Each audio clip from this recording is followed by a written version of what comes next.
वंदे पुरुषोत्तमं वंदे पुरुषोत्तमं वंदे पुरुषोत्तमं। परम प्रेममय परम दयाल श्री ठाकुर अनुकूल चंद्र जी और उनके परिवार के सारे सदस्यों को मेरा कोटि कोटि प्रणाम। और आप सब गुरु भाइयों को और गुरु माओं को मेरा प्रेम भरा जय गुरु। बचपन में मैंने एल्बर्ट आइंस्टाइन की एक बात पढ़ी थी और वो बात थी गांधी जी के बारे में। आइंस्टाइन ने ये कहा था कि जो आने वाली पीढ़ी है इसको इस बात का विश्वास ही नहीं होगा कि हाड़ मांस का बना हुआ ऐसा कोई व्यक्ति इस धरती पे कभी आया था। ये आइंस्टाइन ने गांधी जी के बारे में कहा था। उस वक्त मैं एक स्टूडेंट था। मैं श्री ठाकुर अनुकूल चंद्र की किताबें पढ़ता था, उनके बारे में जानने की कोशिश करता था। उनकी कहानियां मैं अपने पिताजी से सुना करता था और मेरे मन में भी कुछ इसी तरह की धारणा उत्पन्न होती थी। जब मैं श्री ठाकुर की बातें सुनता था, पढ़ता था, उनकी करुणा की बातें, उनकी दया की बातें, उनके चरित्र की बातें, उनकी ज्ञान की बातें, उनकी प्रेम की बातें, जब मैं उनके बारे में पढ़ता था तो मेरे भी मन में ये सवाल उत्पन्न होता था कि क्या ये संभव है कि इस तरह का विशाल व्यक्तित्व वाला कोई व्यक्ति इस धरती पे हमारे बीच में अवतरित हुआ हो, हमारे बीच में रहा हो। ऐसा क्या संभव है? और मैंने तो अपनी धारणा बना ली थी पिताजी से सुन के कहानियां ठाकुर जी के बारे में, लेकिन क्या दुनिया को ऐसा विश्वास हो पाएगा कि ऐसा व्यक्ति हमारे बीच में कभी आया था? स्वामी विवेकानंद के बारे में कहा जाता है, जब उन्होंने संन्यास नहीं लिया था, उनका नाम नरेंद्रनाथ था, कि वो जगह जगह जाते थे, अलग अलग दार्शनिकों से मिलते थे और सबसे एक सवाल करते थे कि क्या तुमने ईश्वर को देखा है? और अगर उनको सीधा जवाब नहीं मिलता था या लंबा चौड़ा अगर तर्क मिलता था उनको जवाब में, तो वो उल्टा पुल्टा बोल के वहां से चले आते थे। उन्होंने एक दिन रामकृष्ण परमहंस के बारे में सुना तो उन्होंने कहा चल के इनसे भी मिल लेते हैं। बहुत सारे दार्शनिकों से मुलाकात की है, सबकी बातें सुनी है, इनकी भी बात चल के सुन लेते हैं। वो गए रामकृष्ण परमहंस के पास और जैसा कि सबके साथ वो सवाल करते थे, उन्होंने रामकृष्ण परमहंस से पूछा, आपने ईश्वर को देखा है क्या? रामकृष्ण परमहंस उनकी तरफ मुस्कुराए और कहा, हाँ देखा है। जैसे मैं तुमको देख रहा हूं वैसे मैंने ईश्वर को देखा है। नरेंद्रनाथ को यह बात कुछ समझ में नहीं आई। उन्होंने कहा, अच्छा आपने ईश्वर को देखा है, इसका क्या सबूत है? आपने कैसे देखा है? और नरेंद्रनाथ को लगा कि जैसे बाकी जो दार्शनिक थे उन्होंने लंबा चौड़ा तर्क दिया था कि इस तरह से उनको देखा जा सकता है और ये उसका तर्क है और ये वितर्क है वगैरह वगैरह, उसी तरह का तर्क कुछ रामकृष्ण परमहंस भी उनको देंगे।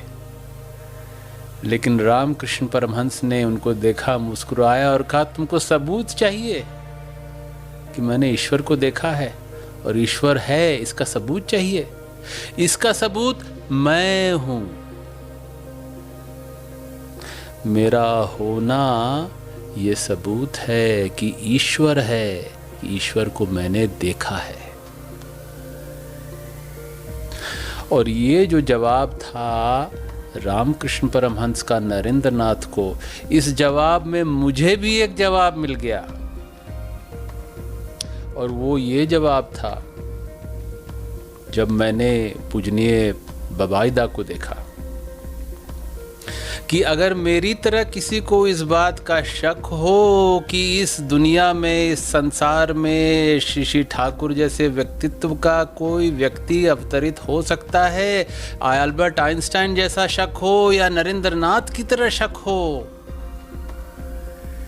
कि ऐसी संभावना हो सकती है क्या, तो वो जा करके हमारे पूजनीय बबाईदा के सामने खड़े हो जाएं। क्योंकि पूजनीय बबाईदा इज द प्रूफ, वो जीता जागता सबूत हैं कि ये संभावना हो सकती है कि श्री ठाकुर जैसा कोई व्यक्तित्व इस दुनिया में आ सकता है, कि उनकी बातों को मान के अगर चलें तो उसका असर हमारे चरित्र पर ऐसा बन सकता है, हमारा भी चरित्र ऐसा विशाल, ऐसा महान हो सकता है। इस बात का जीता जागता सबूत हमारे पूजनीय बबाईदा है।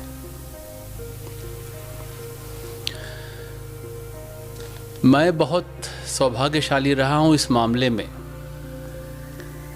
कि मेरे जीवन में कई बड़ी परेशानियां आई हैं।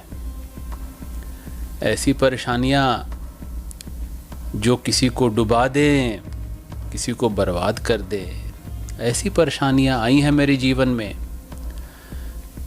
लेकिन मैं उन परेशानियों को लेके पूजनीय बबाईदा के पास जब गया तो उन्होंने घंटों मेरे साथ समय बिताया, सारी बातों को बहुत ध्यान से सुना, समझा और सबका एक हल निकाला और मार्गदर्शन किया मेरा। और जब मैंने उनकी बातों को सोच के, समझ के, अपना के जब मैं जीवन में उतार के मैं जब आगे बढ़ा तो मैंने सारी परेशानियों को दूर किया, सारी कठिनाइयों पर विजय पाया। और मैं इस बात के लिए पूरी जिंदगी उनका आभारी रहूँगा। मैं जब भी पूजनीय बबाईदा के सामने गया हूँ, कुछ न कुछ सीख के आया हूँ। उनके चरित्र में जो महानताएं हैं, जो विशेषताएं हैं, वो अनगिनत हैं।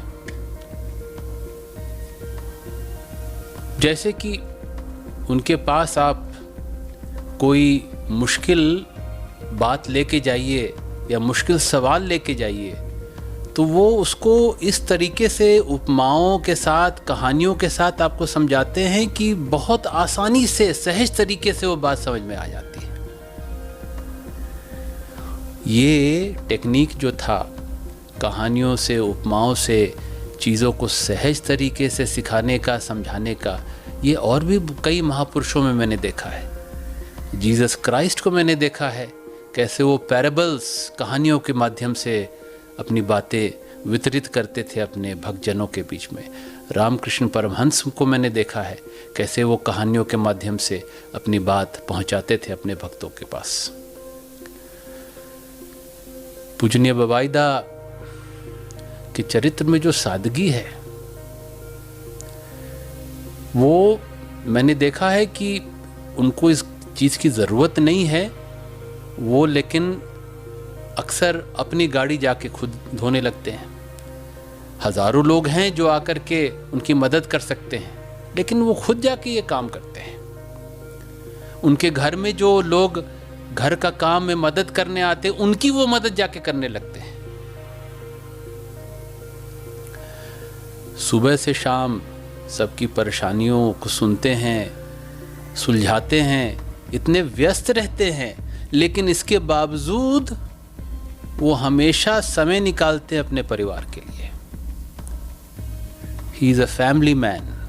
सब कुछ होने के बावजूद भी वो अपने परिवार के लिए हमेशा समय निकालते हैं। ये सब सीखने समझने की बात है। उनके अंदर एक अजीब सी क्वालिटी है, एक खूबी है, उनकी जो याददाश्त शक्ति है। मतलब हमको तो कल मैंने क्या किया नहीं किया, कल की बात याद करने में दिक्कत होती है। उनके साथ मैंने देखा है कि बरसों पुरानी छोटी सी छोटी बात उनको याद रहती है, जिसको कहते हैं फोटोजेनिक मेमोरी। अद्भुत किस्म की उनकी फोटोजेनिक मेमोरी है।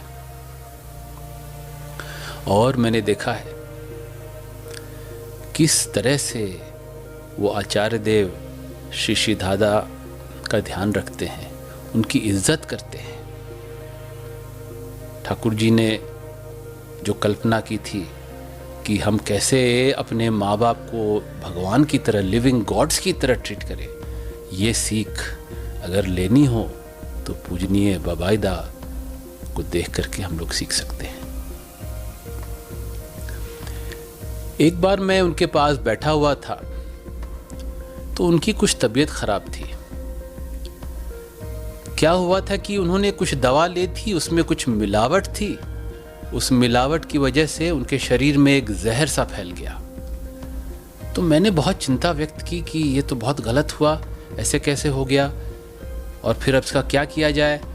तो पूजनीय बाबाईदा ने कहा कि शिव भगवान जब समुद्र का मंथन हुआ था तो उसमें से इतना विष निकला था, पूरे ब्रह्मांड का विष निकला था उस समुद्र मंथन से, और शिव भगवान ने उस सारे के सारे विष को पी लिया था और अपने कंठ में रख लिया था। उसीलिए उनका नाम नीलकंठ था। क्या मैं इतना सा जहर भी अपने शरीर में बर्दाश्त नहीं कर सकता हूं? शिव का शिवत्व, उसका अंश हमारे पूजनीय बाबाईदादा में है। एक और कहानी मैंने सुनी थी पिताजी से, जो उन्होंने श्री श्री ठाकुर से सुनी थी। श्री श्री ठाकुर ने कहा था, तुम जानते हो कि शिव का शिवत्व किसमें है? शिव के परिवार में तुमने देखा होगा एक बसा, एक बैल है। उनके परिवार में एक बाघ है, दुर्गा जी की सवारी। उनके परिवार में एक मोर है, कार्तिकेय की सवारी। उनके परिवार में एक चूहा है, गणेश की सवारी। सब कुछ है, लेकिन और सारी संभावना है गड़बड़ी होने की, एक दूसरे से लड़ाई होने की। लेकिन फिर भी शिव का शिवत्व इसी बात में है कि न सांप चूहे को खाता है, न मोर सांप को खाता है, न बाघ बैल को खाता है। सब के साथ मिलजुल के रहते हैं। यही है शिव का शिवत्व। और हमारे सामने एक बहुत बड़ा चमत्कार हो रहा है सत्संग में, क्योंकि आप जानते हैं कि जो सत्संग है हमारा शिव के बारात से कम नहीं है। इसमें भूत भी है, इसमें बैताल भी है, इसमें प्रेत भी है, इसमें सांप भी है, इसमें बाघ भी है, इसमें बैल भी है, इसमें गाय भी है, इसमें गधा भी है। इसमें सब कुछ है। मनुष्य के रूप में ये सारे जानवर मौजूद हैं, अच्छे खराब हर किस्म के लोग मौजूद हैं।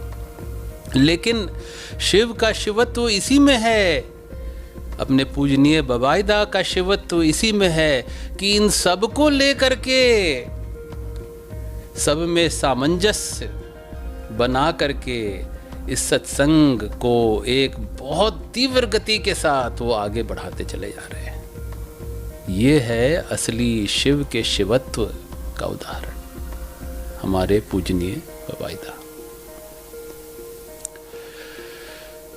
मेरे पिताजी ने एक भजन लिखा था जिसमें उन्होंने प्रार्थना की थी श्री श्री ठाकुर से कि हे श्री श्री ठाकुर, आप हमारे चरित्र को ऐसा महान बनाइए। जब मैं पूजनीय बाबाईदा को देखता हूँ तो मेरी प्रार्थना श्री श्री ठाकुर से होती है कि हे श्री श्री ठाकुर, मुझे भी ऐसा प्रेरणा दीजिए कि मेरे चरित्र में भी बाबाईदा के चरित्र जैसा कुछ अंश आ जाए। और मैं उस भजन के 2 लाइन बवाईदा को मैं अर्पित करता हूँ।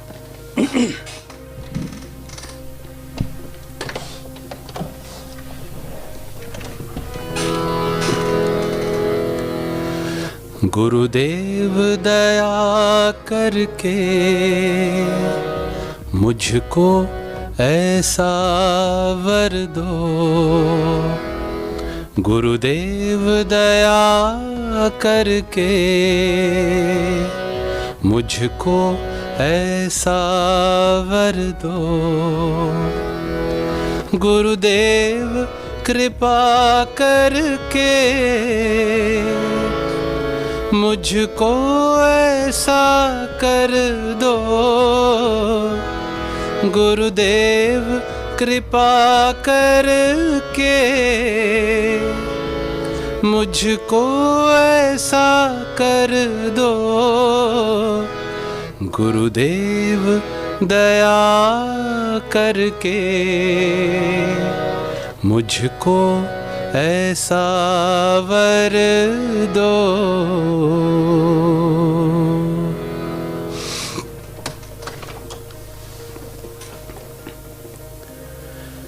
जीवन में कभी कभी ऐसा समय आता है, जैसा कि शायद अभी भी आया हुआ है,